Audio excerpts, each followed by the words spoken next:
This is the story of how Jimmy Buffett ended up doing the soundtrack to the 1975 neo-Western comedy Rancho Deluxe. We begin in an executive studio boardroom in Los Angeles. Hello, Jeff Bridges, star of soon-to-be-released 1975 neo-Western comedy film Rancho Deluxe. I've got an idea about the soundtrack for this movie. What are you thinking, Elliot Kastner, producer of soon-to-be-released 1975 neo-Western comedy film Rancho Deluxe? Well, Jeff, I think we gotta get down and dirty with the film score. We need a rough-and-tumble kind of counterculture country figure. Not any of those weepy Nashville balladeers. I want to get Graham Parsons. Graham Parsons has been dead for 2 years, Elliot. What about Steve Goodman? No. Steve's too funny. It's a comedy film, Elliot. Yeah, but he's too funny. We don't want the songs outshining the film. We need somebody less funny. How about one of those serious guys out of Nashville or Austin, like Townes Van Zandt? Too sad. Waylon Jennings? Way too expensive. Jerry Jeff Walker. Still way out of budget. Well, what kind of budget do we have left for the music? About 6 beers and a joint. Hey, did somebody say 6 beers and a joint? Well, who's the blonde stranger? Some beach bum, I guess. My name is Jimmy Buffett, and I'll do your soundtrack under budget. You don't really look the part. Where you from, kid? The great state of Key West. That's not... Well, this here neo-Western comedy film is set in Montana, not Key West. You probably don't know anything about life in Montana, do you? I wrote a song about a little town in Montana called Ringling, actually. It's on my last album, Living and Dying in 3/4 Time. Never heard of it. Well, it's a dying little town. About 40 people there only. You probably wouldn't have. I don't think that's what he meant. But you say you'll do the soundtrack under budget, right? All right, you're hired. That's 6 beers and a joint, right? I get that joint too, right? Wasting away again, away again.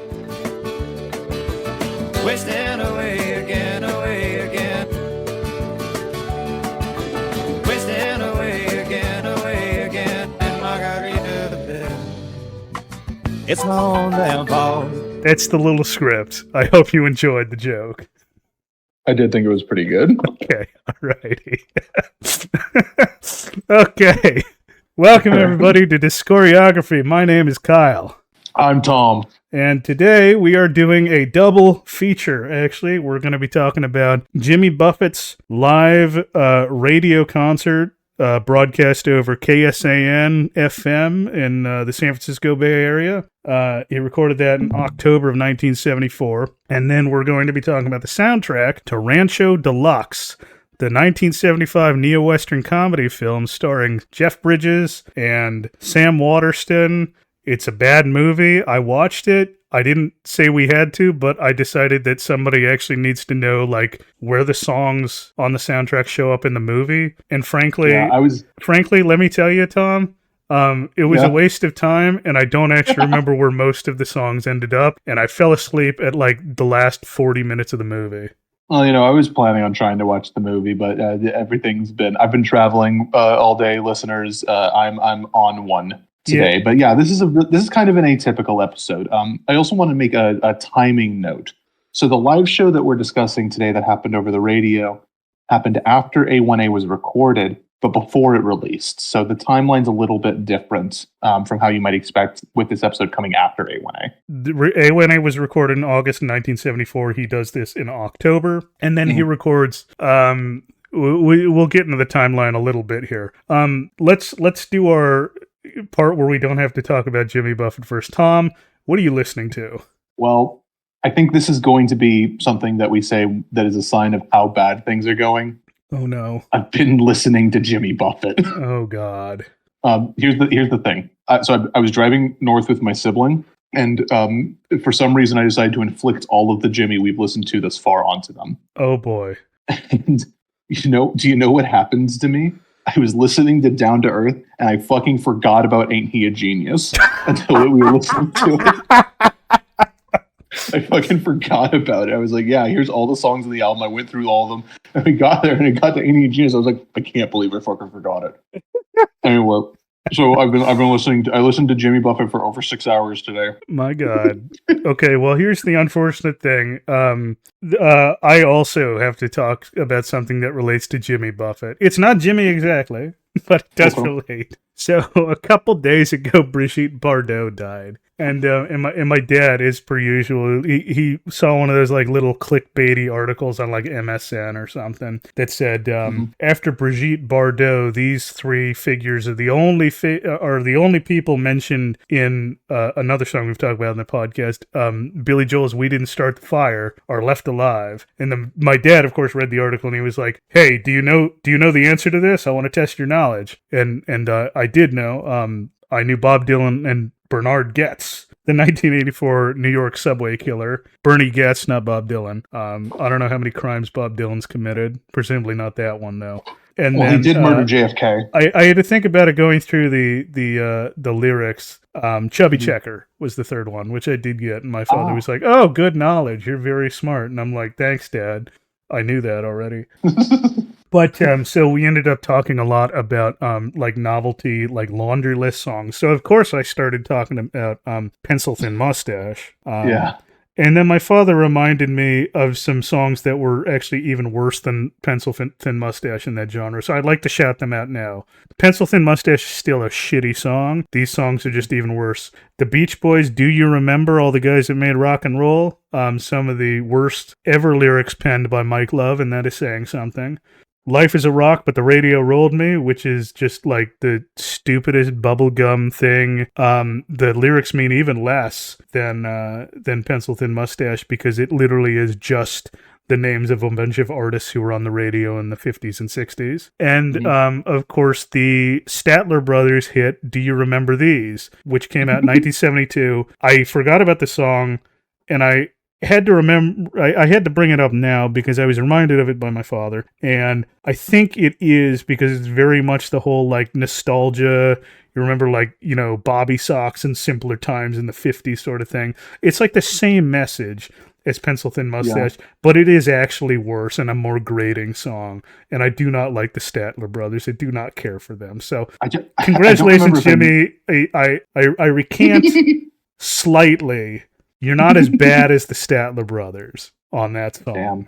High praise. I don't remember if I mentioned it during the episode. The like whenever I think about like bad list songs that are just like pointing at things and being like, "Hey, remember that?" The thing that always pops into my mind is a Deme Digiweebe sketch on YouTube called "Rejected Ready Player One" theme song. Yes, we mentioned this in the episode. Yeah, I thought so, but that's just like all of these songs sound like that a bit to me. I will say the original version of "We Didn't Start the Fire" doesn't. The Fall Out Boy re-record does. I've never heard that version. I don't care to. It's not good. There's good versions of that. Like Ian Dury and the Blockheads' "Reasons to Be Cheerful" Part 3. It's a great fucking song.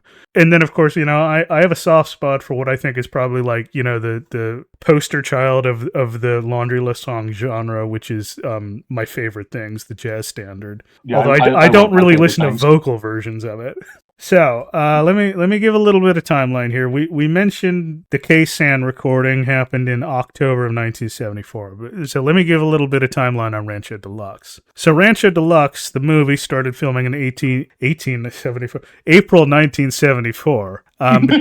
Between the release of Living and Dying in February and the recording sessions for A1A in August. Now, Jimmy actually appears in the movie. He's in the bar scene where he lip syncs a performance to Livingston Saturday Night, and he's he's not giving it like 110%. He's more like giving it like 42% effort. Yeah. He's completely hamming it up. It's a very bad lip sync, and he's also, unfortunately, he's wearing like a Western sort of like nudie suit kind of shirt with like the minimalist floral patterns around the collar. And it looks really wrong on Jimmy Buffett because we know he's just a beach bum. And so he records the soundtrack like supposedly in 1975 because that's when it's released and that's when the movie's released. But since the movie releases in March 1975, I wasn't quite certain of the timeline. He might have recorded in late 74. So I did some digging. So I went to first and foremost, the personnel. We're going to talk a lot about the personnel here because there's a lot of instrumentals here. So the musicians are, quote unquote, the Coral Reefers. They're not quite the official Coral Reefers yet because all of the Coral Reefer bands up to this point have been a couple of Jimmy's friends like Steve Goodman and Fingers Taylor, and then a bunch of studio musicians in Nashville. And some combination of those different types of disparate people will become the official Coral Reefer band. Some of them, we will talk about it, yeah. So the only thing that helps place this recording session is the musicians that aren't going to be members of the Coral Reefer Band. In particular, Sammy Creason, who played drums on A1A, is replaced by Philip Fajardo on the recording for Rancho Deluxe. And he ends up playing drums in the first Coral Reefer Band and on Havana Daydreaming, which is his next studio album. Mm-hmm. So it has to take place after the A1A recording in August, definitely. So as early as January 1975, it seems that Harry Daly has become Jimmy's touring bassist in the official Coral Reefer Band. So my best guess is that the soundtrack is actually recorded late 1974 because Tommy Cogbill is still playing bass guitar for him. He's been the session guitarist for all of Jimmy's previous albums on ABC Dunhill. Given that his band didn't appear at the California radio show and that the musicians are very similar to the ones he's using in Nashville, I'd guess that he has to have gone to Nashville to record. Like they didn't fly him out to LA to a different studio or anything, because there's no liner notes or anything that explain which studio he recorded this at. So Jimmy's tour dates give him a date in Nashville on November 21st, 1974. So I have to think it's between his last tour date in Pensacola, Florida on November 16th and that date on November 21st, because he plays in Louisiana on November 23rd. I think it's got to be like that week in November he probably recorded it. Yeah. The other thing I notice is that on the CD reissues that come out in like the late 80s and afterwards, the soundtrack is actually given a copyright of 1974 and not 1975, which is what it says on the vinyl pressing. So that's how I figure that we're roughly in the same period here, October, November 1974. We're spending 3 straight weeks in 1974 with Jimmy, between Living and Dying, A1A, and this album. Jeez, yeah, I guess so. So, I mean, that's a busy 1974. We talked a lot about how, especially, we're going to talk about it a little bit later on because he performs it in the KSAN performance, but Trying to Reason with Hurricane Season, sort of him talking about being overworked. It made sense when he had been touring a bunch and recording 2 albums, but he actually recorded 3, right? Yes. Like, that's a workload. That's right. A workload. So let's get into the songs here. What little of them are on this soundtrack. So let's talk about the main title, Rancho Deluxe, the title song. So this does actually play over the main credits. It's the lyrics are what I would call and others have called like plot rock. Like what it's doing is essentially not even necessarily like synopsizing the movie, but just like discussing various aspects of the movie and various plot points. Like the first line is about like, it mentions being a rustler. Well, they're cattle rustlers. That's what they're doing in the movie. Rancho Deluxe. It's the name of the movie, and spoiler alert, it's also the name of a prison camp that they get sent to at the end after they're caught. It's I had a lot of and this is probably a thing that I should have tried to find time to watch the movie. I have a really hard time picking the different pieces of the soundtrack out from one another. Right. Well, so there's one of the only pieces that like there's a couple of pieces that have lyrics that helps. There's one piece that has vocals that aren't sung by Jimmy, right? And that's interesting for a number of reasons. That's Roger Bartlett singing. Yes, it is. And that's also interesting given what happens in the KSAN recording. But one of the things that makes this one stand out, the first one to me, is like not just that it is plot rock, but it's very clearly explaining the plot of the movie, but it also strikes me that I don't want to get into it this early, little spoiler for Steel Drum Watch. I think this is the only song that has any sort of... I knew you were going to talk about it because I also wrote this down. So what that is like a percussive organ sound. I assume it's being played by Michael Utley. And I also wrote down... You don't think it's a conga? No. If you're talking about the opening of the opening of the song. I am, yeah. Okay, yeah. I think that's an organ being played like very percussively. And it sounds kind of Caribbean to me. And I don't like it for the song because it doesn't... nothing like that appears... the rest of this album over. Like the soundtrack is just entirely straight, sometimes too generic. It's very straightforward country, yeah. Yes. It's very straightforward country. It was really weird. I do feel like it's interesting conceptually for like, how endemic not steel drums in this case, literally, but like that sort of school of like including Caribbean instrumentation into everything. It does kind of mimic that sound. That's kind of interesting considering like you're not even on assignment. Can you write something else, Jimmy? Come on. But like I do think that like I could see it not being congas, right? It did sound like congas to me, but Yeah, I have the personnel listed later. I think there's some other percussions happening. No, I have no one listed on percussion specifically. Drummers, but no percussionists. Okay. So I did notice, like, in the I noticed at the end, at the version that's at the end of Side A, the end title version of Rancho Deluxe, there's like some Come Monday almost in the finger picking at the beginning of the song. Yeah. I've found like a number of points throughout the soundtrack where Jimmy's very obviously like building part of the soundtrack based on songs he's already created. I felt like that, but I couldn't pick out a specific moment where that was happening. Yeah, we'll get to it. When I show it again. Might be a sign of his overwork, right? But yeah, could be. It's also the fact that, like, you know, who's going to sue you? Me? You know? Yeah, right. Right. I don't know if you have much to say about Riding in Style, the minute and 5 seconds of instrumental before we get to Left Me with a Nail to Drive. So soundtrack music can be kind of hard to, like, I don't have a good mind for evaluating soundtrack music, you know? Yeah, well, what I mentioned is that, like, most, and we'll get to the one that's not, I do want to talk about it. Most of the instrumentals here are, in fact, most of the songs, including the ones that have vocals, are just so aggressively, blandly country music that, like, it's really difficult to assign an Ain't He a Genius award to a specific song.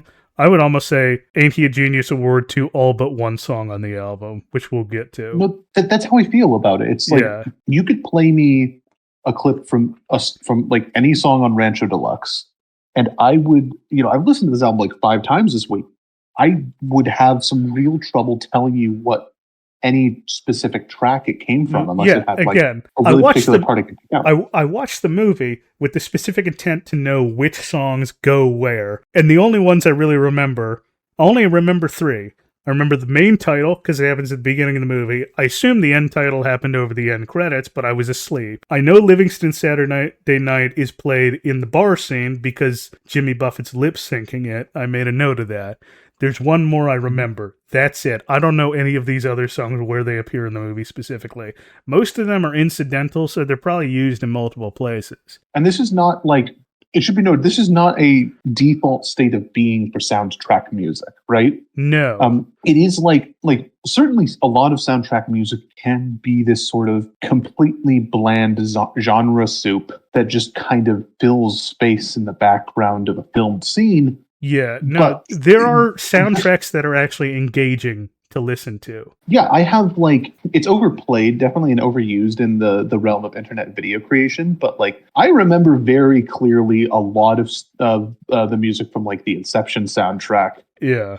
You know, like, a lot of these, like, classic, really soaring movie soundtracks, like, you know, you have very clear memories of like, you know, I don't know, like Star Wars, Indiana Jones, or stuff like that, or even just like a Casablanca, right? Something that has like a strong theme. Like, this is not necessarily a default state of soundtrack. It is just kind of how this soundtrack has ended up, which is maybe, you know, a sign that Jimmy's skill as a crafter of soundtrack is not necessarily very strong. Yeah, some singer-songwriters do really good at that. Some singer-songwriters really don't. One of the soundtracks that I really, really like, I think is a great engaging soundtrack, is for a movie I've shown you, Local Hero from 1983. Yeah, Mark Knopfler did the soundtrack for that. Not only is the main title just incredible, but he wrote a entire, you know, like a full song that's really only played in the background in one scene. It's called The Way It Always Starts. He got Jerry Rafferty to do the vocals on it, and it is one of the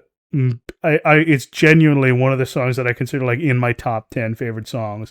It's an emotional, beautiful piece. The thing that always jumps to my mind when I think about this concept of, like, you know, sort of traditional musicians moving into soundtrack is I think about a movie that I have mentioned on this podcast before, which is David Byrne's True Stories. Right. And that's cheating a little bit for a number of reasons. That movie has a lot of musical breaks.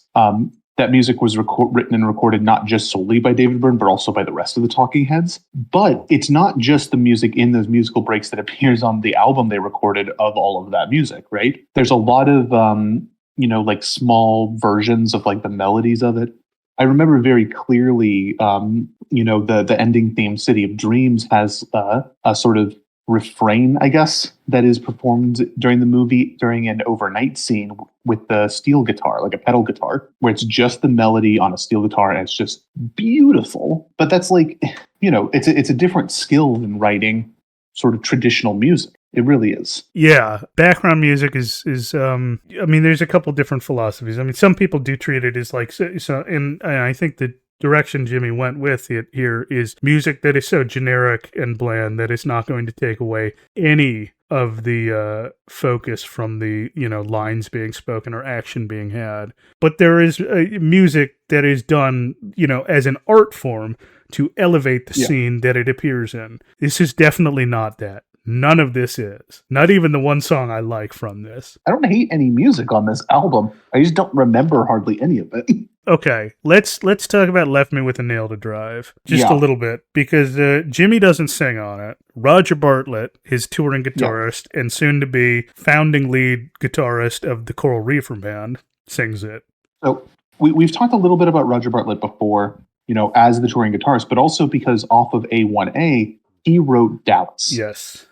Which was a song that I think we both agreed that we didn't really get like a super strong impression of. We didn't really hate it, but we didn't really, we didn't think much of it. And so it is kind of interesting to get some of his singing, because obviously this is a song he wrote, maybe a song he planned to record himself before it got to Jimmy. So like it's interesting to have him doing lead vocals. Are you talking about Dallas when he wrote it? Okay.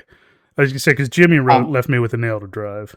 Yeah, Jimmy wrote Left Me With a Nail to Drive, but I am talking about Dallas in that sense. Okay, yeah. So like maybe that was like something he planned to do. So he has vocals. It seems like a lot of the people who will become members of the full-time Coral Reefer Band have to do backing vocals at some point, because there's a lot of backing vocals in Jimmy's music. Yeah, I do have to say, I think Roger has a rougher, more apt for country music voice than Jimmy. I definitely agree. I don't really like, Jimmy is definitely much more of like he's more of like a singer-songwriter vocalist, and that's fine. I love a lot of those. I feel like you can especially tell Jimmy's voice does have kind of a narrow range, and Jimmy learns how to get a lot out of that narrow range. But when he gets out of that range, it does just kind of start to fall apart. Yeah, but like the way I'm thinking about it is like Roger's voice fits this song better than Jimmy, because the whole point is that it's built to be like the usual tragedy, 3 chords and the truth, like my woman left me, my dog got run over by a truck sort of country song. Yeah. And I wish I could remember where it was played in the movie, because I almost feel like it must have been played like on the radio in the background, and like Roger sang it just so it sounded more like it was an authentic, country song, rather than like somebody being like, why is Jimmy Buffett singing a country song on the radio in this scene? But also, I know not that much care was put into the movie and probably or the soundtrack, otherwise it would sound more memorable. The other thing I want to say is that like I feel completely is all thrown out the window, because Jimmy like couldn't resist building this bullshit nothing of a song on a crappy pun. Yeah. I've been listening to Jimmy for 6 hours a day. I listen to this album 3 times a day. I don't hate the song, but it is just like every time it happened, I would be like, oh, okay, maybe I should stop listening to Jimmy before I drive us off a cliff. Like the only thing I really say, like most of it doesn't connect to what I remember from the plot. If we move down a couple here, because I don't think cattle trucking has anything to offer. On Counting the Crows Every Day, I do remember that one of the characters, one of the ranch hands, Bert, who was roped into the rustling scheme, he was asked what he would do with the money he got from it. And I do recall him saying something similar about like taking a vacation, going to Vegas, something like that. Okay. That's sort of echoed in this song. So there might be a little like bit of plot in the lyrics here. If you give me just a moment, I have to go check. I think someone's feeding my dog, which I already did. So I have to go make sure he's not overfed. Okay, we're all good. My mother was feeding Clancy his meds. That's what I heard. I can't remember where we were in the conversation we were talking about. Well, I had just mentioned that counting the cows every day. This is how little I think I said counting the crows, like the band Counting Crows. That's how little I remembered the song. It's counting the cows every day, people. Yeah, there's just not much to say. It really is just like the entire soundtrack feels like it was made to fall into the background. It's like, obviously we're only talking about it because it was written by Jimmy, but it feels not just like we would only be talking about it because it was written by Jimmy, but it feels like it's the only reason anybody would talk about the soundtrack, right? Yes. Like in any capacity. Yeah, like, because there's this... There's just no other substance to it. There's nothing interesting about it except for the fact that it was written by Jimmy Buffett. Yeah, exactly. Let me give a little background into all of the guys who were on the album, so we can just sort of discuss like musicality, what their background is, what their connection to Jimmy is, and the formation of the Coral Reefer Band, because this is the last album that is done with members that are going to be on the Coral Reefer Band, but also session musicians that are very much not going to be part of the Coral Reefer Band. Because he forms the Coral Reefer Band in 1975 as his touring group, and he records every album afterwards with them. He's referred to the session musicians on the 3 previous albums that were done with ABC Dunhill as the Coral Reefer Band, the first, second, and third Coral Reefer Band, but none of them ever were formally organized as a group, right? It was mostly just session musicians. So let's go down the list here. Starting with Roger Bartlett, we've known him before. He plays guitars.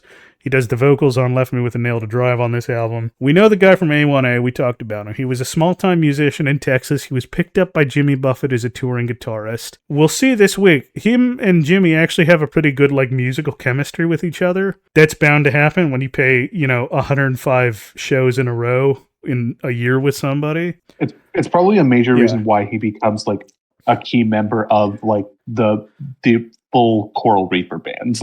And he ends up doing some session work for other artists in Nashville after he joins Jimmy's touring group and the Coral Reefer Band proper, but not a lot of it. His big claim to fame is being a founding member of the Coral Reefer Band. He was born, I think, close to Jimmy. One source I found said 1941. I'm not entirely certain about that. Age is a factor here, is why I'm mentioning it. Jimmy is born in 45. Age is a factor because we'll get to the next guy, Tommy Cogbill, who's a bassist. He was born in 1932, so he's a lot older than Jimmy and his peers. So he's a session bassist in Nashville. He never becomes part of the Coral Reefer Band, even though he's credited on the first 3 albums as that. Yeah.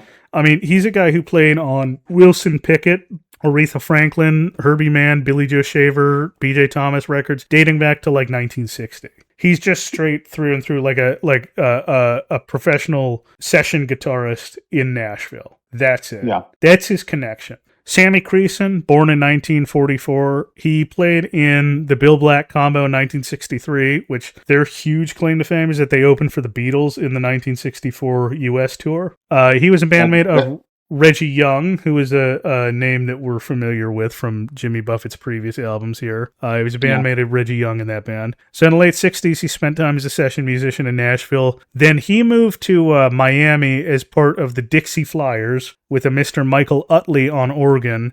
The Dixie Flyers were Atlantic Records studio band at Criteria Studios in Miami. So he ended up playing a lot for Chris Christopherson, Rita Coolidge, among a lot of others, in the late 60s, early 70s. He did not join the Coral Reefer Band, though. He was replaced by Philip Fajardo, both of them. So we have a delineation in time here with Jimmy Buffett's drummers. Up to this point, since White Sport Coat and the Pink Crustacean, Sammy Creason has played drums on every single album up into part of this album, Rancho Deluxe, the soundtrack. We also have Philip Fajardo, who's the next drummer for Jimmy Buffett. He's going to be a founding member of the Coral Reefer Band and play on a number of albums afterwards. So he's a drummer percussionist from Austin, Texas. He doesn't seem to have had any credits previous to his work with Jimmy Buffett, so I presume that he's probably a local musician who was known on recommendation from Roger Bartlett, who was in that scene, and that's how he became a replacement for Sammy Creason. Then next down on the line is your friend and mine, Doyle Grisham, on pedal steel guitar. So Doyle was born in 1942. He played locally in a couple of different places, Cheyenne, Wyoming, then Austin, Texas. Then he finally moved to Nashville, where he worked as a pedal steel for hire at the Grand Ole Opry with the Glaser brothers, Tom Paul Glaser. We know that might have been his connection into meeting Jimmy, Roy Drusky, another number of these, because he started to get session work a lot after a white sport coat and the pink crustacean. Which makes a lot of sense because, as we established, she's great on that album. Yes. Yeah. So he's been playing for Jimmy Buffett. He's not going to end up playing. I think the next album, Havana Daydreaming, might be his last. Yeah, his last credit with Jimmy for a while. He's not listed as a Coral Reefer there because he doesn't join the touring band. He's listed as a friend of the Coral Reefers or something, along with guys like Steve Goodman and Jerry Jeff Walker and stuff. If I remember correctly from reading Coral Reefer band timeline, though, he does rejoin for a recording in 1981, and then he joins the touring group in 2003 or something. Yes, yeah. He does eventually get there, but it takes a while to get around there. He does take the long way around. He went around the horn. Yeah. Next, we get to an interesting case. Greg Fingers Taylor, who plays the harp. He was born in 52, so he's actually quite a bit younger than the other guys. So he met Jimmy at college in 1970, which is actually after Buffett gets his degree, but while he's still at the University of Southern Mississippi. So Jimmy Buffett actually personally asked him to come play on the albums and join the band for White Sport Coat On. He's not a session musician. Apparently he had actually played with Jimmy at some point when he opened for the Association in 1972, so before White Sport Coat. So he's got a different avenue into the band. He's known Jimmy for a lot longer than these guys. Then we have Reggie Young, who was born 1936. He was lead guitarist in the Memphis Boys, which was the studio band for American Sound Studios in Nashville from 64 to 72 or something like that. Big time session musician, doesn't join the Coral Reefers. Again, we're getting that age split. It's going to be a lot of the younger guys who are moving towards being with Jimmy, and the older guys are just strictly sticking with session work in Nashville. Because the touring life is difficult. We heard Jimmy talk about that a lot on the last album. It takes a lot out of you to tour, constantly, And then Michael Utley, keyboards. Born 1947, moved to Nashville in 1969, started doing session work, moved to Criteria Studio in Miami in 1970 as part of the Dixie Flyers with Sammy Creason. So Utley and Creason were actually recruited specifically from their work as the Dixie Flyers and Criteria by Jerry Jeff Walker to White Sport Coat. That's how they got into contact with Jimmy Buffett. Now, Michael Utley obviously is going to end up being the only founding member of the Coral Reefers who is with him the entire way through or something like that. He's the longest serving member. I think him and Fingers Taylor. I've seen a couple. Well, Fingers Taylor leaves the Coral Reefers in 2001 or something. Yeah, because he's got Alzheimer's at the end of his life. But Utley doesn't leave the Coral Reefers until straight up 2021 or something. He lasts 20 years longer than Fingers. I've seen a lot of sources refer to him as the band leader for the Coral Reefers. Yeah, he's the musical director, which makes sense because there's a moment we can talk about later where it's very clear Jimmy Buffett's not classically trained or something, where he misstates what the chord progression is on his own song. So, but there is at least some substance to talk about with the next song, the first song on side B of the Rancho Deluxe album, Livingston Saturday Night. Not the least of which because it's the one that Jimmy Buffett, quote unquote, performs badly in the movie. He re-records this for Son of a Sailor. So Jimmy's got two different songs with Livingston title. We're doubling up on the Livingstons. Yes, and one of the musicians that is with him at the KSAN recording is Bob Livingston, who is not related at all to the Livingstons Gone to Texas or Livingston Saturday Night thing. So I should say Livingston, Montana is the name of the town that the movie is set in. This is very clearly there is substance here. It's supposed to be sort of a raucous bar tune. Yeah, there's also some there is one line there's actually two lines I singled out. We'll get to them. So the first one I want to mention is that Jimmy Buffett's done some romanticization of the West before, the Old West.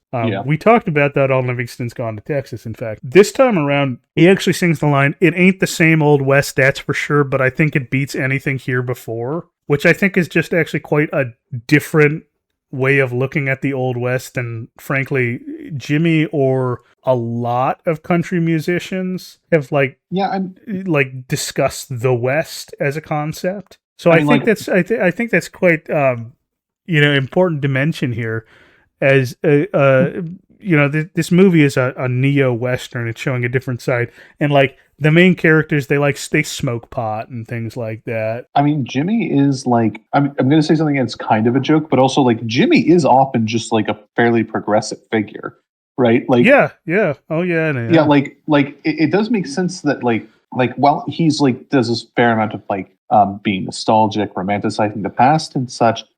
There is a sense that like he is somebody who fundamentally, until his dying day, I think, believed the world could be a better place and wanted to help make the world a better place. Yeah, like, I mean, that doesn't preclude him from, like in Rancho Deluxe, he has a line that he's like, all it says is like, white man and the red man, stories we could tell, or something like that. Like, that's all it says. Oh, yeah. And that's a very much like an old Westy, like nostalgia romanticization thing. Just to say like, Absolutely. oh yeah, white man and the red man, there's stories to tell. That's it. I mean, like, outside of the fact that like that's the way you're describing those, demographics, shall we say? Yeah, like just like the idea that you're brushing over a lot of genocide and a lot of struggles to say stories we could tell. I'm not trying to whitewash Jimmy here. I am just saying that like it makes sense that he would like to believe that like, whereas a lot of country music is like very backward looking, Yeah, there's a lot of country music that looks because, forward, like. Yeah, of course. Outlaw Country is very progressive. I agree with that. I brought this line up because I wasn't quite certain whether Jimmy actually meant anything by it, or it was like an accidental bit of wisdom from Jimmy that's kind of different than what we've seen before. Because it brings up a different sentiment. And I'm also not entirely certain whether he meant it, but he was just like, oh, that sounds good, without thinking about like the deeper meaning of like what you're saying about, this is in a neo-Western movie. It's, a little bit raunchier than what you expect from, your John Waynes. Like, it's still a different type of romanticization, right? Jimmy does sometimes write lines that sound good and then put them in contexts where they start to make no fucking sense, right? Yeah, right after like hitting on girls right out of high school or something. Yeah, but like the example I see from the last couple of albums we talked about is the line "living and dying in 3/4 time," right? Yeah, we kind of joked a little bit about on Nautical Wheelers last week about does Jimmy actually understand what 3/4 time is? They're square dancers. They're not dancing in 3/4 time. He clearly knows what 3/4 time is. Most of the songs on Living and Dying in 3/4 time are not in 3/4 time. But like, it's a really good line, right? It is a good line, like Living and Dying in 3/4 time. Definitely. And so, but he takes it out of the, he just sort of takes this good line and puts it in a context where it ceases to make any sense. And I feel like that might be what he's done here. Yeah. He has a proclivity for this sort of behavior, is what I'm saying. In the bridge of the song, he mentions boot heels shuffling on the dance floor sand. I forgot to look this up. I don't know if dance floors have sand or whether that's just Jimmy's like beach bum persona like snaking its way in. Like, would a dance floor have sand? Because that is the line. Boot heels shuffling on the dance floor sand. And I did actually go and check to make sure, because lyrics were changed for the version that comes out on Son of a Sailor. And there's definitely lyrical changes that make it more like, I think he mentioned something about like a harpoon man in the re-record, which is just like, what the fuck, Jimmy? Like, you're just doing nautical imagery just for shits and giggles there, right? But it appears in both versions of the song, the dance floor sand. So what I have to ask is, you watch the movie. Do you remember this scene? Because Jimmy was in the scene. I remember the scene. I'll tell you what the scene is. The scene is like a wide shot of a bar, a close-up of Jimmy doing a bad lip sync, and then it cuts to the two main characters playing Pong for like 6 minutes straight, which if you're wondering where the phrase play some Pong, sing a song, shoot a little shit, it's not talking about beer pong. It's talking about the video game about Pong. Okay. Yeah. But it's like a traditional like brick and mortar bar, like the floor is concrete, is what we're talking about here. I do also have to say, Sam Waterston in that scene is kicking Jeff Bridges' ass at Pong. Like, I don't know if Jeff Bridges couldn't just like remember his lines and play Pong at the same time, but it's very clear that Sam Waterston is a superior Pong player. Well, obviously this is pre-Tron. Like, Yeah, it would. The other thing I have to say about Sam Waterston's character in this movie, just like if anyone thinks that they should go watch this movie, first of all, don't. You shouldn't. Second of all, Sam Waterston, who is a white guy from a very white family, like his father is like came over from England, like his father, like he's a first generation English immigrant on his dad's side, very white. He plays a Native American character, and just about every line in the movie directed at him, and most of the ones that aren't, reference him being quote-unquote Indian, okay? Like, they're just shoving it in your face, the idea that there's this white guy playing a Native American. They don't care. Well, that's not atypical for the era, but unfortunately... It's not atypical for the era. It's not great. No, it's not. It's not great, though, is it? It feels like they reference it. It feels like they reference it a lot. Yeah, okay. God. What I was going to say, though, is that I feel like I've seen like bar scenes in Westerns before where they kind of happen in like, you know, very shortly or quickly made structures or in literal like barns. And those make more sense for like the concept of like the dance floor being mostly dirt or having sand, right? Right. This is maybe a little bit different from that. No, it sounds like you make they're a just point, like in a though. building. You make a point, though. I mean, obviously Jimmy's lip syncing it in that scene, so he's probably already written and recorded the song by the time he's filming it. But he is there and he sees that it's not just like a barn, you know, hoedown or whatever. Maybe that's what he was picturing when he was writing it. Like that might have been what it is. He doesn't change the line in 1978 when he re-records it, but I don't know. Strangely, he keeps the playing Pong line in 1978. We'll get to it, and he puts it in a different place in the song. Oh, okay. So he's like, we got to keep Pong in here. Yeah, exactly. Son of a sailor. Again, Jimmy Buffett's a fucking nerd. We'll get Son of a Sailor is a very strange album. Yeah. I'm looking really forward to getting to it. Okay. All right. Okay. Before we get to like the last two songs that have lyrics, one of which again is like so generic I have no thoughts about it. I want to mention Some Gothic Ranch Action is an instrumental. It's very strange. It's jazzy. I love it. It reminds me of God's Own Drunk. It reminds me of all those weird closers. I love it. It's the only song in the album I really actually remember, so I want to award the Ain't He a Genius award to every song on the album except this instrumental. Can we make a new award that's like the Some Gothic Ranch Award, Some Gothic Ranch Action Award for impressionality? Like, fuck yeah, I will make a little I'll make a little sting for that. See, the unfortunate thing, I tried to make a sting for Ain't He a Genius, but it was so fucking blah. I decided there was no point. Yeah, it's completely boring. It makes no impression. No, like, so Some Gothic Ranch Action is like, that one's like really good. So I because of this, I actually do remember where it shows up in the movie. It's quite early on in the movie where we're introduced to the ranch hands that are kind of like a dim-witted like couple ranch hands for this rich guy and his wife called Bert and Kurt. One of them is played by Harry Dean Stanton. The other one's played by like Richard Bright or something like that. Okay. And they're standing there getting yelled at by the rich ranch owner's wife, Charlene. And then Charlene essentially says, like, she's sexually frustrated and she tries to seduce them. And she turns on the radio and starts dancing for them. And they're like, the joke is that they're like too dim-witted to understand that she's seducing them. Like, it's not a great scene, but I do remember it because of the song. So good job, Jimmy, and more importantly, all of the studio musicians on this song. It's fantastic. It's really good. It's great. I'm going to make like a 10 hours cut of it and see how far I get. I could listen to that for 10 hours. It's pretty good. Probably.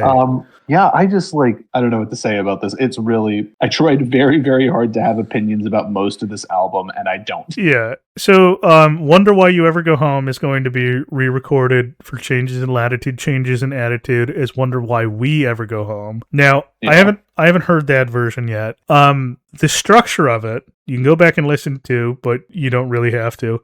It sounds very A Pirate Looks at 40. I thought so. Yes. I was listening to it and I was like, it's really similar. This is where I was realizing, like, I think there's parts of this where Jimmy was just like, if he's not doing just like a generic country, or I think one of them is kind of like a generic blues song, but like just a generic country 3 chords and the truth thing, then he's obviously like taking from songs he's already written and doing something different. So it's interesting to see. It'll be interesting to hear what Wonder Why We Ever Go Home turns into, knowing that it started as like just him fucking around with the chord progression to A Pirate Looks at 40 and coming up with a different set of lyrics. It's been a few years since I last listened to Changes in Latitudes. And maybe this is a bad sign, but I did not remember it was on Changes in Latitudes. Well, in 2 weeks, we will be discussing it at length. We'll find out, folks. We'll find out. Yeah. So, do you have any closing thoughts for the soundtrack? Fuck. I barely have any opening thoughts for the soundtrack. I don't know. It feels really weird and bland. Like, you know, you can tell Jimmy's overworked. And we talked a lot about how like the country music on the A side of A1A is very clearly not really where his heart is anymore as a songwriter. And I think we can see that in how bland this record is. Like, you bring up a really good point, actually. Because I do agree with that. Yeah, you're right. His heart's like he's not into doing the country thing anymore. He wants to do his own thing, and that thing is inspired by where he lives and where he's sort of, you know, found a home. I mean, it all goes back to I Have Found Me a Home, his most honest song. It really is. It's like, it's not even like Jimmy's a bad country music writer, right? No, he's had good one. He's had really good songs. But it really is just like, that's not where he's at. That's not what he wants to be doing with his time. That's all I really have to say about Rancho Deluxe. Like, it's really obvious he didn't really give a shit. Yeah. Thanks. I didn't have a conclusion. Oh, I do actually have a boat drink. I have a boat drink. Insert Sting here. Boat drinks. I think I got boat drink fever. Beatrice, I drink 6 more boat drinks. Beatrice, I drink 6 more boat drinks. Beatrice, I drink 6 more boat drinks. Beatrice, I drink 6 more boat drinks. Somebody sound the alarm. In the end credit version of Rancho Deluxe, he has a line, you're so mellow from your timber wine, from your sweetgrass foothills to your timberline. It is perhaps the laziest ever line reference to a boat drink we've had so far, but it is a reference. It name checks wine. Timber wine isn't really a thing, as far as I know. But chalk one up for wine here. Let's change out this 45, huh? Let's change the record. Switch the 33 and a third, actually. It's an LP. Let's switch the record now.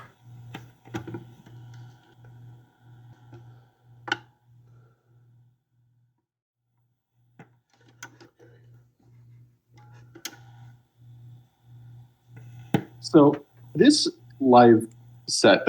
Yes. Okay. Welcome back to the second half of this episode. Welcome back to Discography. It's a whole new record.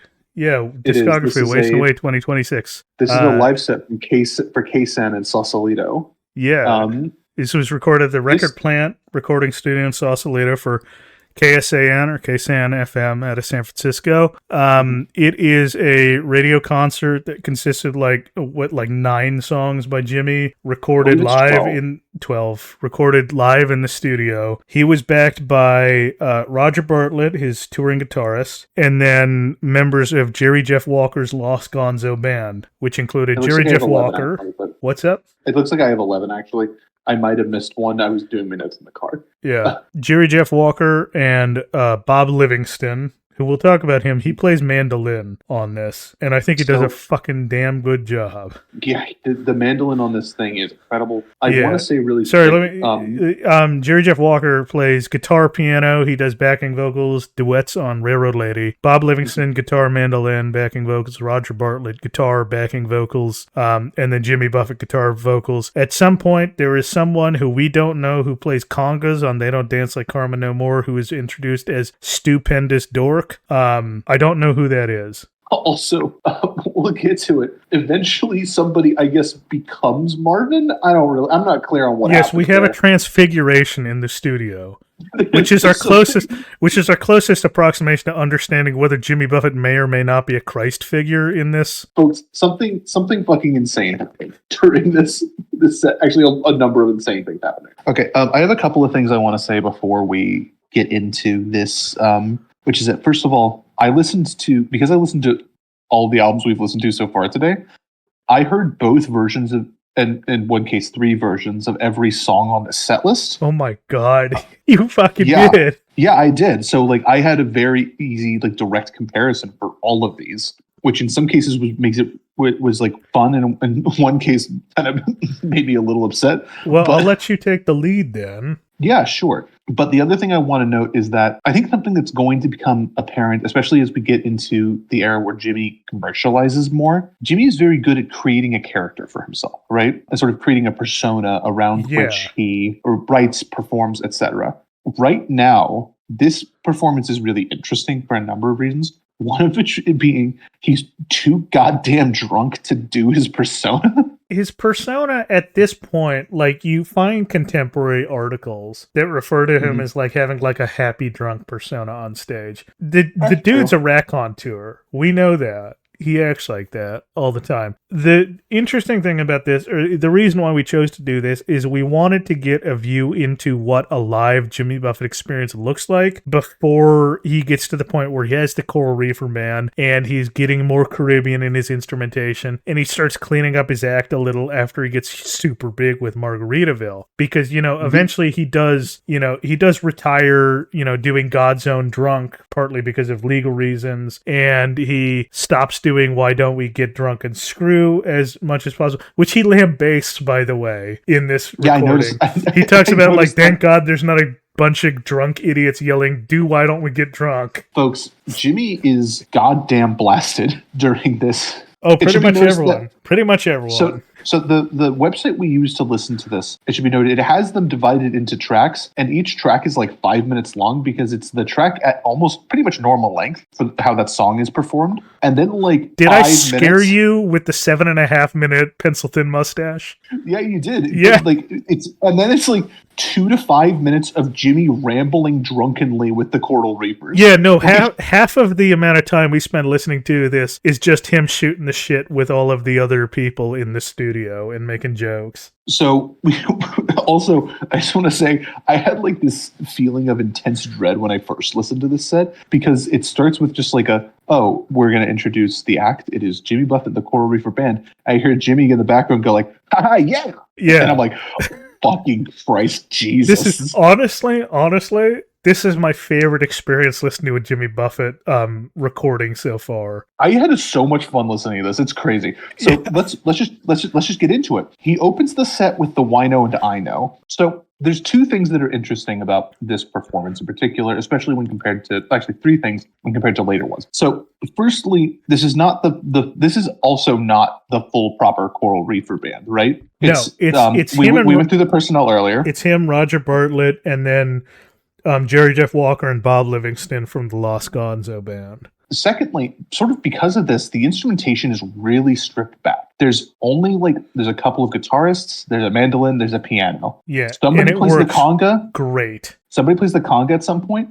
I gotta say, I really like this like stripped back instrumentation for Jimmy. I think this version of the Wino and I Know is probably I think I preferred a little bit to the album version, which I didn't hate. I liked it a lot. Yeah. Yeah. There's a couple of versions of songs on here that I prefer. Yeah. And the third reason, which we've touched on already, is that Jimmy is fucking blasted. Yeah. And part of the thing that's interesting about Jimmy being completely blasted drunk here is that on almost all of these songs, you can't really tell. Like, he performs it very competently still. Like, there's a couple where it's like, okay, they're getting a little wacky with it now. Yeah, and with this, it does make me think that, like, okay, well, there is some element of earnestness then to all of these songs. Even if we think a song like Pencil Thin Mustache is kind of, a drag to listen to because it's just, like, really heavy on the nostalgia for no real apparent reason to us. It's something that he's at least having fun with, because he's changing lyrics on that too. He is, but one thing I want to note is that like this is a weird set list, which we're going to go through as we like talk about things. But there's a couple of things where where Jimmy juxtaposes certain songs with each other in ways that I think we already kind of like landed on as like these are similar in some way, right? For example, just a little spoiler for the set list: the song after this, the second song on the set list is "Pencil Thin Mustache," and the song after it is a song that we compared it to several times over the past couple of weeks, which is "They Don't Dance Like Carmen No More." That makes it look, it makes the sort of nostalgic theming on it very clear, which is very fun. But let's talk about this recording of "Pencil Thin Mustache." How do you So how do you feel about this? I mostly was listening to like the lyrical changes, because there's a point at, because the line originally was, "I don't go to church and I don't cut my hair," and he changed it to, "I don't go to church, but I will cut my hair." But then the one that grabbed me at the end, that was like, okay, Jimmy doesn't take this song seriously at all. Of course he doesn't. Is that instead of doing Brill Cream, "A Little Dabble Do You," it's KY, "A Little Dabble Do You," referring to, the lube. Yeah, KY jelly, yeah. It's just fantastic. So I guess I didn't look at this part of the lyrics before, because I only just noticed that the phrase is "suave Errol Flynn," but he's always pronounced it as "suave Errol Flynn," which makes me think Jimmy Buffett has never heard that word pronounced in his life. He's only ever seen it written down. That's possible, but Jimmy also does mispronounce. Do you remember Chicago? Like, he does mispronounce things sometimes for some musical reason. I don't know why he would say it's "swave." Yeah, like, because obviously, because "suave Errol Flynn" still works. Yeah, but like, I don't know. Maybe he listened to it and he liked the way "swave" sounded better. Yeah, I wasn't, because I heard it here and I was like, well, he's drunk here. Let me just go check the original recording, and he says it there, and it's like, he says "swave" there too. I mean, it's like maybe 60-40 he's drunk in the studio doing this, but like, I'm not going to go listen to every single Jimmy Buffett recording and like try and figure out which one he's the most sober with and see if he still says "swave." I think he just says "swave." I think it's a pretty rough one. Yeah, maybe. I don't really know. I never picked out that he says "swave," to be honest. It just never occurred to me that he says "swave." Yeah, but it did make me think like, oh, this is another reason. It's like Jimmy Buffett knows it's a BS song. Like he's just having fun. He does. I think I hate listening to this version of "Pencil Thin Mustache" a little bit less than the studio album version. Yeah, because they're drunk as shit. Yeah, I still don't like the song very much. Jimmy does just have an ability to perform while blasted that I think served him really well over the years. And also what we're getting here is a little bit into like the mind of the early Parrot Head, like why he's cultivating a following. Because, he has a hit with "Come Monday" in 1970, in early 74. That album hits like 176 on the Billboard. The next album, A1A, doesn't have a hit song on it. It climbs to number 25. So you have to figure, whether there's good singles coming out, there's still a lot of people buying his album. He must be doing well. He toured 105 shows in the year. At the first half of the year, he was opening for other acts. The second half of the year, he was mostly headlining and doing full concerts himself. And then going into 1975, obviously he's touring enough that he's like, well, I need to build out the band, put together the Coral Reefer touring band. So there's obviously people, he's building quite like the cult following. So this, helps us understand a little like what his draw is, how he's attracting an audience. And part of it is that, it's just a fun vibe at this time. It sounds like it's also not kitschy the way he's doing it yet. No, it's you can hear like, so really quick, "Pencil Thin Mustache" ends, and then Jimmy like rants drunkenly for the next 4.5 minutes of this recording. Yep. And like in conversation with like other members of the Coral Reefers, random people in the audience, because it sounds like there was a small audience here. That small audience is like the engineering crew. It sounds like the engineering crew's there, but it sounds like the engineering crew's having a really good time. Like, oh yeah, they're laughing. They're clapping in songs. I'm sure they've all been drinking. Oh, probably at this point, but like. It sounds like he's just like everyone's having a good time. He's telling jokes. At one point during this, he says "winging it" really funny. Like he's going like "winging it," right? Like it's great.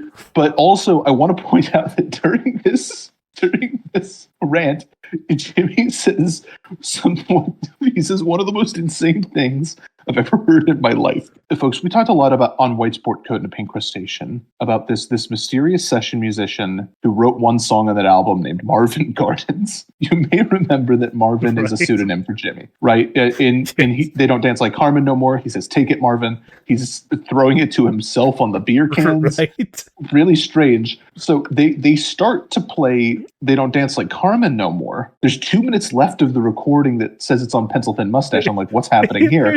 And they start playing it. Jimmy says, "Hold on, everyone stop. Where's Marvin? Someone get Marvin." Yeah. And then they have to figure out, they have to source a microphone for Marvin. All of a sudden, Marvin completely changes voices from what we remember, and somebody says, "I'm Marvin," and then we're like, well, Marvin's going to share a microphone with, I think, Jerry Jeff Walker. I don't know, somebody. Marvin is like a ghost, I guess, that possesses one again. Of he's transfigured. You know, he's a Christ figure. Jimmy's the son, and the ocean is the father, and Marvin is the Holy Spirit. It's the Holy Ghost. Yeah. Well, hey, if we need a new profile picture for disc choreography, I know what we're doing now. Yeah, Marvin Gardens is the Holy Spirit or something, or just the Trinity. Yeah, just the Jimmy Buffett Christian Trinity. Yeah, folks, I really don't know what to make of it. One of them just says I'm Marvin. Also, I mean, and I guess he's Marvin now. I don't know. Well, then the other part of that is that he goes into mocking Paul Anka right at the beginning. Yeah. With the "You're Having My Baby." Now, if anyone forgets, "You're Having My Baby" was released in June 1974. It was Paul Anka's first hit since 1959. It was immediately lauded as one of the worst songs ever written. The National Organization of Women, quite a progressive organization, awarded Anka the Keep Her in Her Place award, and Miss Magazine gave him the Male Chauvinist Pig of the Year award. I do also want to point now also the National Organization of Women, that is, also co-gifted the Keep Her in Her Place award to the Seals and Croft misstep, I would say, the album Unborn Child. Now, Seals and Croft, I do like them. Started the decade of the 1970s strong with Summer Breeze, Diamond Girl, ended strong with If in Any Day, and what was the album called? Stars? Signs? Something like that. I don't know this one. Great. I'll have to look it up to remember and tell you at the beginning of the next one. Okay.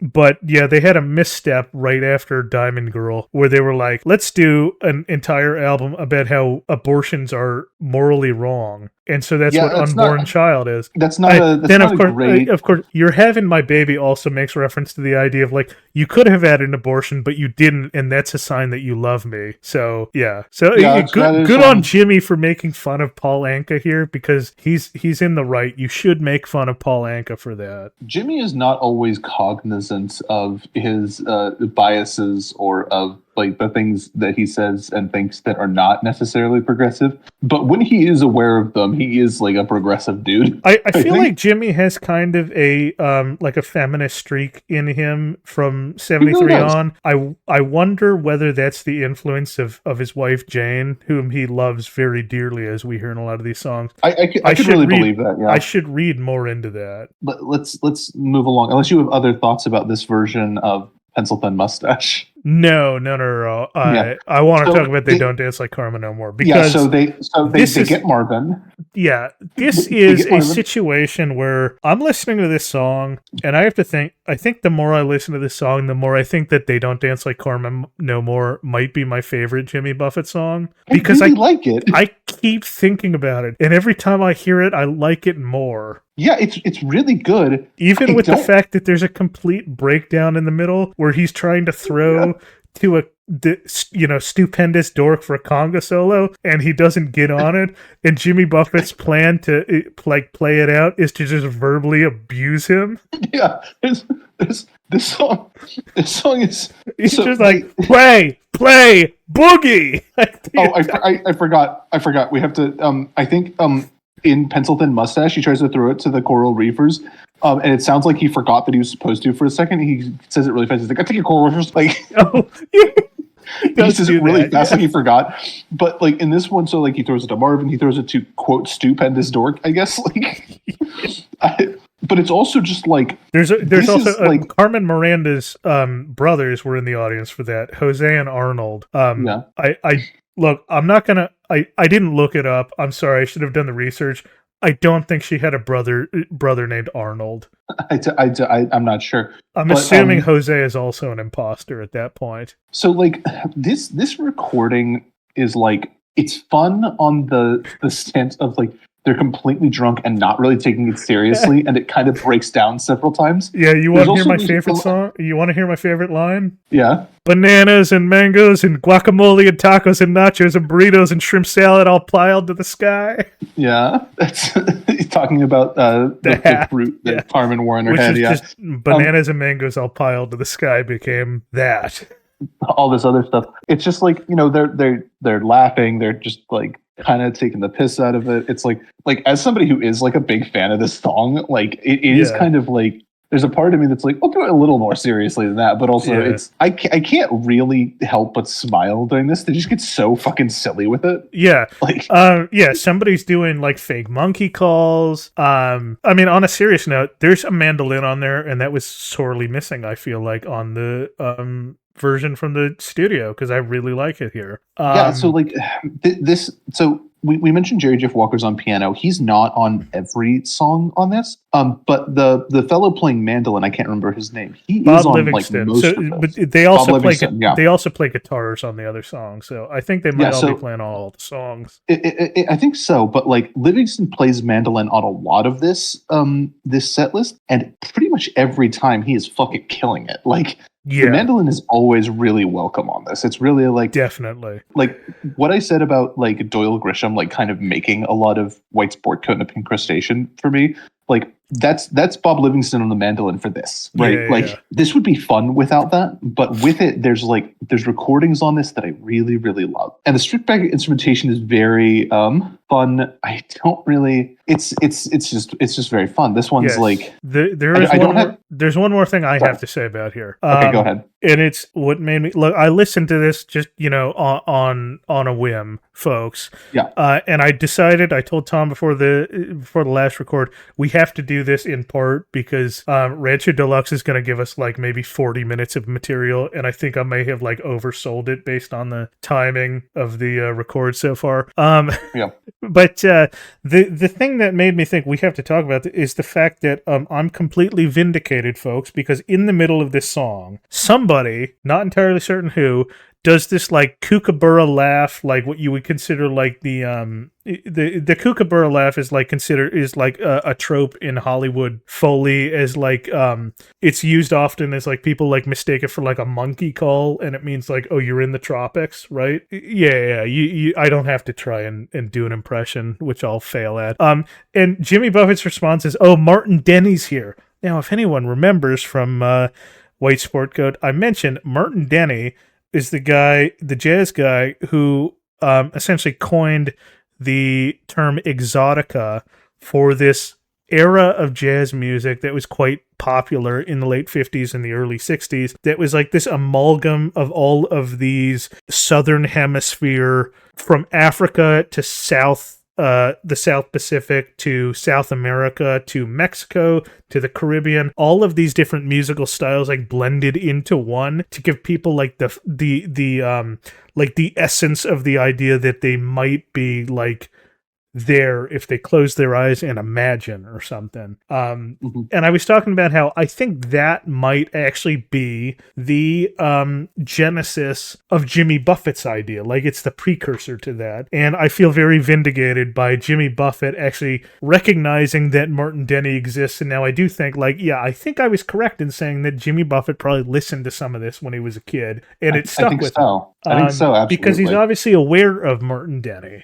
I just want to note that aside from the conga on this song, I don't think there's any other like I guess exotica instrumentation on any of the other songs on this. They all keep to the guitars and mandolins and piano. Yep. So trying to reason with hurricane season. Let's see. I think this is the first of 3 songs here that are, this is after A1A is recorded, but before the album comes out. So this is the first time anyone has heard Trying to Reason with Hurricane Season, presumably. Yeah, it is. So it's this version of Trying to Reason is really I like it a lot. You know, it's very somber. It's somehow even very more somber. somber than the studio version, which is already quite. So what I was thinking about was like, you know, in the studio recording of Trying to Reason with Hurricane Season, again, a song that we both liked. This song was sort of interesting because it was the most obvious representation of Jimmy's like road weariness. And I think that like that comes across so much stronger on this version. And maybe it's a bit the stripped back instrumentation. Maybe it's the fact that he's doing this radio show while on the road. Like, yeah, as opposed to taking a break to go to the studio. The other part of that, I have to say, whoever's doing the lead guitar, which I think is probably Roger Bartlett, given that he's Jimmy's touring guitarist, that's what he was doing throughout the entire tour. He's doing these little guitar flourishes that, like, actually he's doing one specific musical figure that sounds exactly like what Robbie Robertson was doing on Bob Dylan and the band's album Planet Waves, which came out earlier in 1974 on a couple of different songs that are also quite somber. One of them is Forever Young, which is the most well-known song from that album, which is very wistful about like lost youth sort of a thing. And then the other one is Going, Going, Gone, which is a song that is about suicide. So those are both also very somber songs. The fact that, I'm very familiar with both of those songs, and then I was hearing that musical figure, I was like, oh my God, this actually fits so well to the point of the lyrics. It's really hitting on that very like melancholy note. No, because it's calling to something else I know that is really dark and melancholic. I think it's really interesting, like doing the They Don't Dance Like Carmen No More into this, because they're laughing and having a great time on They Don't Dance Like Carmen No More. Yeah. And Jimmy sounds so fucking tired on this. Like it's really like it's a night and day difference almost. It sounds like somebody slaps him in the face and he sobers up in between the two. But that doesn't happen obviously because we hear what happens in between. And he's still sort of doing like, like he's still like very clearly drunk. He kind of gets into like a little bit of more of a somber mood to prepare himself for a second, but like and then it's just like into it, and it's like, I don't know. It's and at this point he's on the last leg of his tour before he's back in Florida. He's he's doing this on October 24th. His last California date is San Francisco at the boarding house on October 27th. And then he's back for a couple weeks in Florida. And then by like mid-November, he's back playing in like Pensacola, Gainesville, Mobile, St. Petersburg. So he's still sticking around that area. So this is like the last leg of his tour before he's going back home. It really, like, it makes sense in that context why, like, that tiredness is much easier for him to pull from in that moment. And then we move into the next song, which I honestly think the next song, along with They Don't Dance Like Carmen No More, which I'm beginning to think is just a highlight in general. The song that I think benefits the most from this stripped back arrangement, it might be the highlight of this entire thing, which is saxophones. Yeah. So, listeners, you may remember when we covered saxophones off of the album Living and Dying in 3/4 Time. One of the things Kyle said was that he thought that this would be better if the song did not have any saxophones on it at all. Yes, even so in any of it. There's two versions that came out on that album. There was the studio version, which had a horn section at the very end of the song, like during the fade out. And then there was a single version, which granted was not sanctioned by Jimmy, the overdubs that were done, that had saxophones in the chorus. And I did not like the addition of the saxophones in either of them. But folks, in this version, they don't have a saxophone. It's just guitar. It's just guitars and four guys fucking around. It's exactly what you want. And grunting into the mic. Yeah. I could do without the screaming in the part, but they're doing it's like a Chuck Berry thing, I think. Yeah, exactly. Yeah. But like I have to say, it's still like this is a vastly superior version of saxophones. Yes, exactly. I think it's like, I mean, it's the definitive arrangement. I mean, I guess I'd have to go look at other, live versions to know whether it's the definitive version. But and any arrangement with that saxophone, I think, does this song a lot of justice. Yeah, it's I really liked listening to this. It's just very fun. Door number 3. I don't really actually have much to say about it, other than it is the second of 3 songs that presumably if you were in the San Francisco area in 1974 and you hadn't gone to any of his concerts yet, this is the first time you've heard the song by Jimmy, because the album hasn't come out yet. I think Door Number 3 is pretty easily the worst song on A1A. Like I didn't really like it very much. I know there's a different version of the song that you like better. Steve Goodman's version. Yes, Steve Goodman's version. You may remember from a recording there was one bit of that song I liked, which was the harmony on and it's gone here. It's gone. Here. It's not there. The one thing I liked about this song is not in this version. I don't really want to listen to it again. I also like how he in the run up to this, he did joke about the idea that like, oh, this song's got a swear word in it. And I know y'all are liberal-minded folk out here, but let's see how liberal-minded you are after I say the word son of a bitch, right? Yeah, no, that's pretty good. I don't hate how his voice sounds when he just like he kind of do like a belt on son of a bitch, which is like I said earlier that I think that Jimmy's voice, like when he kind of gets into like he is like narrow ranges. Generally, I think one of those ranges that doesn't work is when he gets into more energetic songs. Yeah, some examples. I don't like his voice on Volcano. I don't like his voice on Cheeseburger in Paradise. We'll get to those, right? I do think that like even though he kind of belts the son of a bitch line here, I don't actually think he does it all that terribly. I don't think it's as good as the harmony, but I don't hate that part. Maybe it's the beer. Maybe it's loosening his vocal cords or something. Oh, maybe. I don't want to listen to this again. What I did want to listen to again for the fourth time today, because I listened to this whole thing twice today, was Livingston's Gone to Texas. Yeah. So let me just get ahead of everyone here. He's playing with a guy named Bob Livingston. He even cracks a joke, says that I didn't even catch the entire joke. It was some mention of like squashing a room if the song was not written about Bob Livingston. Livingston's just a member of Jeff Walker's Los Gonzo band. He doesn't know Jimmy back when Jimmy writes the song. The song's not about him. It's about someone else whose wife he wanted to fuck. Okay. And then there's this moment where Roger's like, are we going to do Dallas? And they were like, let's sing the song at the same time. And then Jimmy Buffett's just completely mock singing Dallas when Roger actually sort of starts like earnestly singing Livingston's Gone to Texas. And it's just, it makes me think that like like Jimmy really didn't actually like that song very much. I don't know why he chose it to do it for the album. I don't know. But this version of Livingston's Gone to Texas, it's probably my favorite recording of Livingston's Gone to Texas. Well, again, it's that strip bag sound, I think, right? Yeah, it does like I think that like we mentioned Gone to Texas is a very busy song, I think. Yeah, we mentioned the first time that it was kind of very generic and didn't strike much when we originally heard it on High Cumberland Jubilee. Yeah. And then when it was re-recorded for, was that Living and Dying? Yeah, Living and Dying.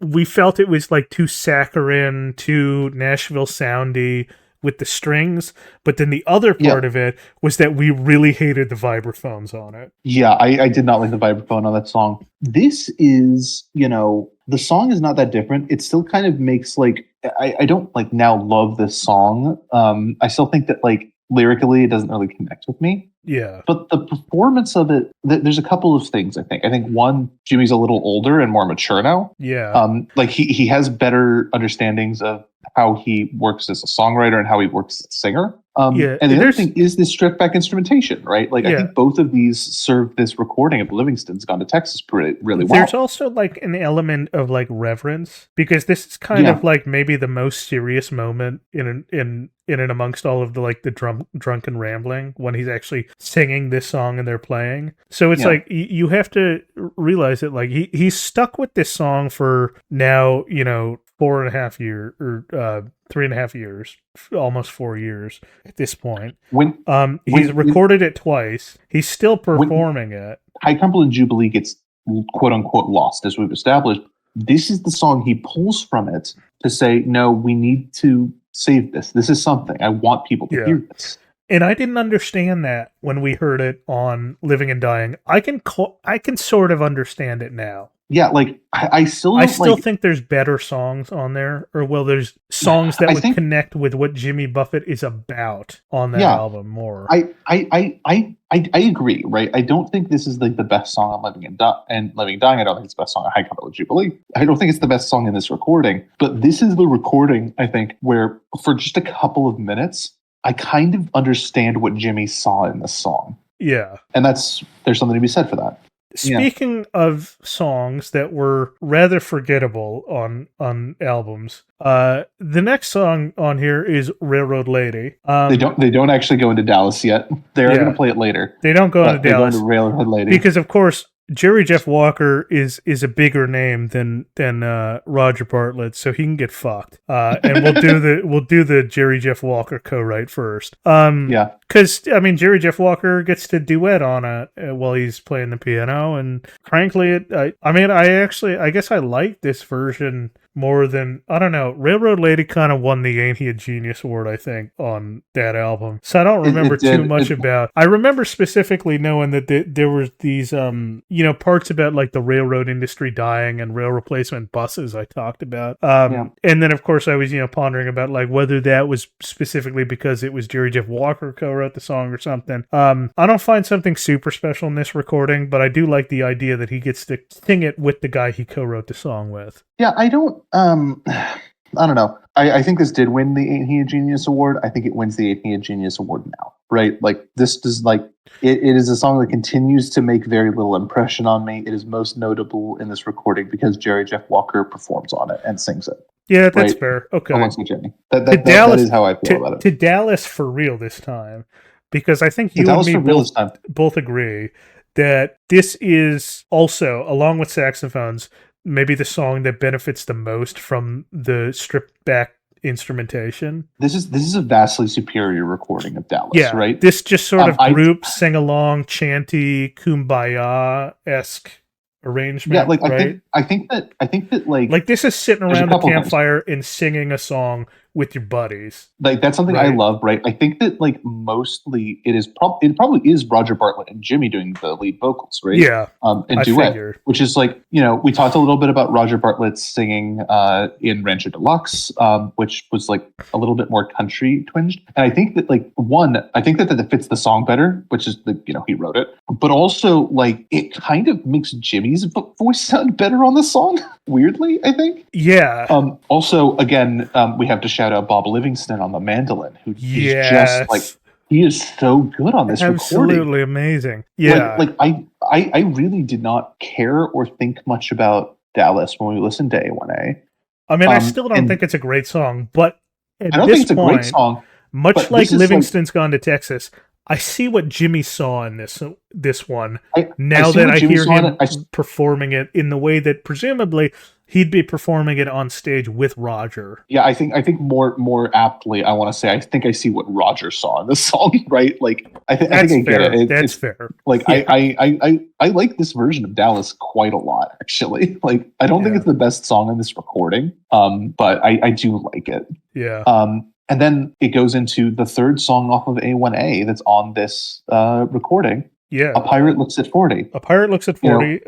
Yeah. It's... This one, I would say, is because Pirate Looks at 40 kind of has a sparse instrumentation anyway on it, right? So, this song is, like, the most faithful to its studio version out of any song that we've heard in this broadcast. The major thing that's different, there's less harmonies in it than there are on the studio version.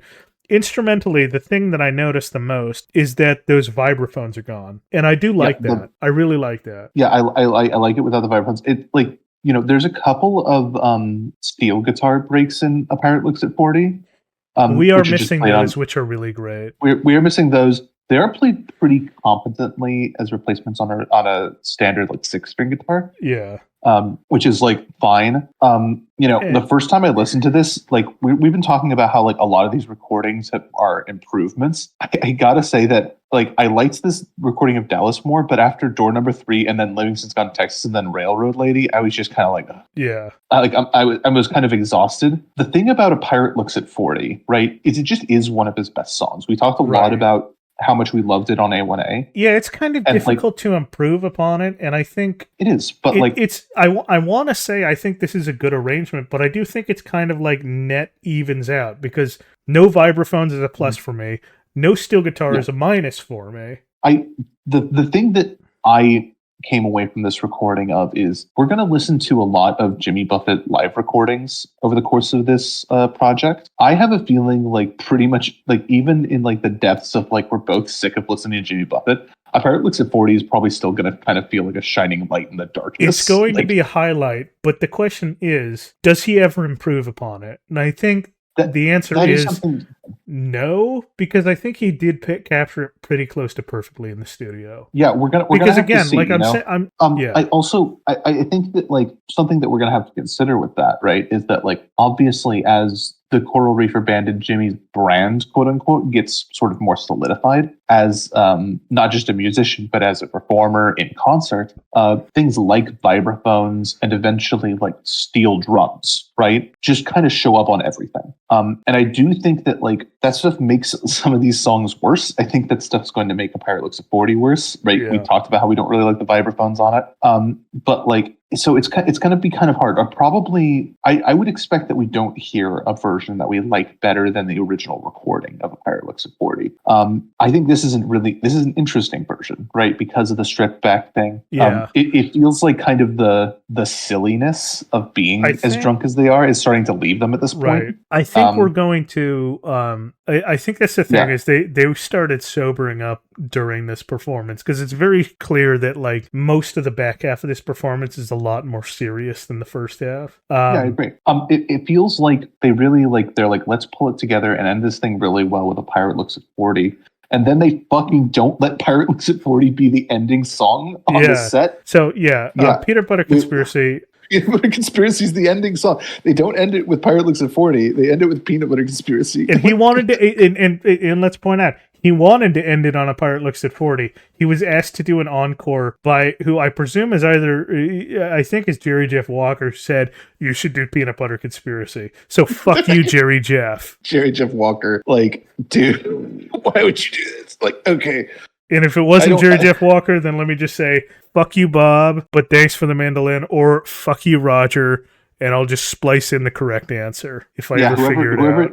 Whoever did this, like, why would you do this? Like, I don't know. I've never, like, I didn't hate Peanut Butter Conspiracy when we listened to White Sport Coat and a Pink Crustacean. No, but it's an absolute travesty for this to follow A Pirate Looks at 40. Yeah, it's really unfortunate. Like, it's an affront to nature. It's really like I kind of liked Peanut Butter Conspiracy when we first listened to it. This made me feel like animosity towards it. Like, I don't even hate the song. I don't even hate this recording of it. It's just like that's not really what I wanted to listen to in the aftermath of A Pirate Looks at 40. Yeah, no, it's just a poor choice to do after A Pirate Looks at 40. Like on A1A, A Pirate Looks at 40 goes into migration, right? I think. Yes. And again, I talked about this on the album, that I think A Pirate Looks at 40 is better as an album closer. And this is what it would have been perfect as an album closer, or a concert closer here.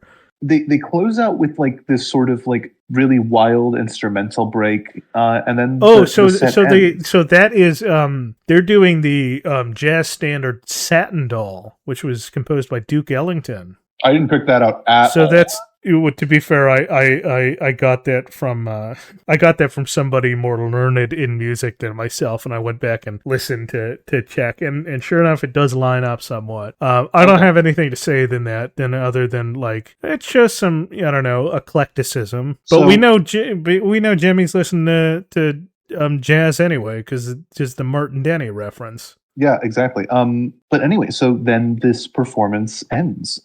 First, I want to ask you for your closing thoughts on sort of this live sets. What did you think of listening to an original Jimmy live set and a Jimmy live set so early in his career? I think it's really enlightening to see, how people are attracted to him.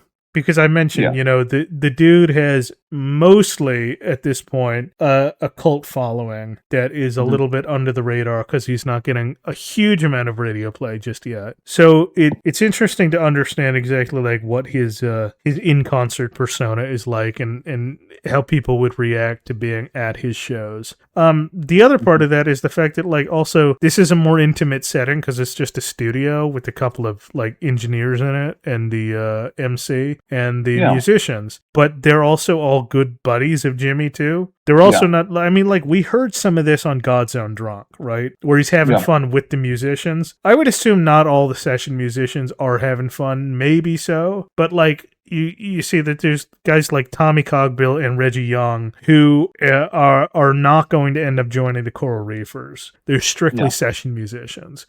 So they're not really people that like Jimmy could form a band with and hang with for a long time. Yeah, these guys all are. Roger and Jerry Jeff and Bob Livingston are all people that he has like long-standing connections to in some way or another. Yeah, it's really interesting. I like listening to this performance quite a lot. I feel like because Jimmy is kind of a legendary live act to the point where even after his death now, the Coral Reefers still do these shows that are massive, right? And pull crowds.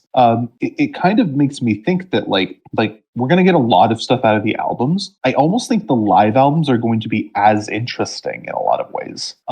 Just to sort of see how Jimmy performs things live in different ways at different points in his career. It's interesting. I've enjoyed having to do the double feature today because I think in a way that they echo, like we're going to be doing live albums. We're going to be doing compilation albums too. And in that regards, I think we consider Rancho Deluxe probably similar to like how we would be structuring a maybe a generic live album instead of a bootleg recording with a bunch of like extraneous talk in it, but mostly more like a compilation album where we don't necessarily have something to say about every song. We've been going through every single song by song up to this point. Yeah, we were skipping some stuff that we didn't have anything to say about. So it's interesting to figure out how we're going to structure doing albums where we're revisiting entirely material that might be in a new arrangement and might not be, but how do we feel like it's stacking up? How is the album sequencing done here? Like we're talking about how with Peanut Butter Conspiracy. Precisely. It's really interesting, especially because like I think especially today, Jimmy's music is not really consumed in album form, and people don't really think to consume Jimmy's music in album. You know, they don't really think to listen to it that way. It was probably more common to do it when you had to buy the whole record. But I feel like, you know, we are going to be covering Jimmy during the period where records start to phase out and like CDs become the dominant form of music purchasing in hard copy and then into the MP3 era. And I think that is going to change how people listen to Jimmy's music. And I wonder if that will be reflected in how crowds react in his live shows or how they structure compilation albums. I guess we're going to have to see. Really quick, let's go over segments for this. He went Jimmy, looking for steel drums, bothering him so. Well, steel drum killed his lady, left him with only one question. Which way do I steer for my steel drums? There's not much to say on Steel Drum Watch. As we've established, there was a conga in They Don't Dance Like Carmen No More. And then the rest of this was all this stripped back instrumentation. The mandolin ruled the day, but there was no, there's no even like, they don't even have the steel guitar doing like the slack key style. They don't have like any vibraphones, none of that shit. It's really stripped back instrumentation. It's very strange. I don't think we're going to hear music like this on this project again. Yeah, that's what I think I got boat drink fever. Waitress, I drank 6 more boat drinks. Waitress, I drank 6 more boat drinks. Waitress, I drank 6 more boat drinks. Waitress, I drank 6 more boat drinks. Somebody sound the alarm. Did you do boat drinks for this? Thanks for asking. No, I didn't. I mean, none of this is going in the official, I have a spreadsheet, folks. I have a spreadsheet. Just want you to know I'm serious about this. None of this is going in the official spreadsheet for it, but I'll mention outside of the songs. So an honorable mention to the bag of beer that the microphone picked up. Honorable mention to Añejo, which was mentioned in the run-up to They Don't Dance Like Carmen No More. And then, of course, maybe the most honorable mention I will ever give for boat drinks, for these guys being absolutely wasted out of their minds. So, guys, this performance is really fun. You should probably go listen to it. It's really fun. Yeah, no, honestly, I've never recommended any Jimmy Buffett thing on this podcast before. Have I? I don't know. Seek this out, actually, if you're at all interested in hearing a Jimmy Buffett that is not what you would like normally expect Jimmy Buffett to be. In a lot of ways, it's like getting... no, I'm not going to finish that sentence because it's a stupid sentence. Right. Listen, you motherfuckers, listen. Go listen to Jimmy. Yeah. I don't know. I've had like 3 or 4 glasses of wine. I was drinking for both of us tonight because Tom has to drive. I am so fucking exhausted. Yeah. I'm like delirious with how tired I am. We'll see you next week for Havana Daydreaming. Havana Daydreaming, yes indeed. In the meantime, I've been Kyle. I'm Tom. See you next Friday. Yep. Play us out, Jimmy. Wasting away again, away again. Wasting away again, away again. Wasting away again, away again. And Margarita the Bell. It's my own damn fault.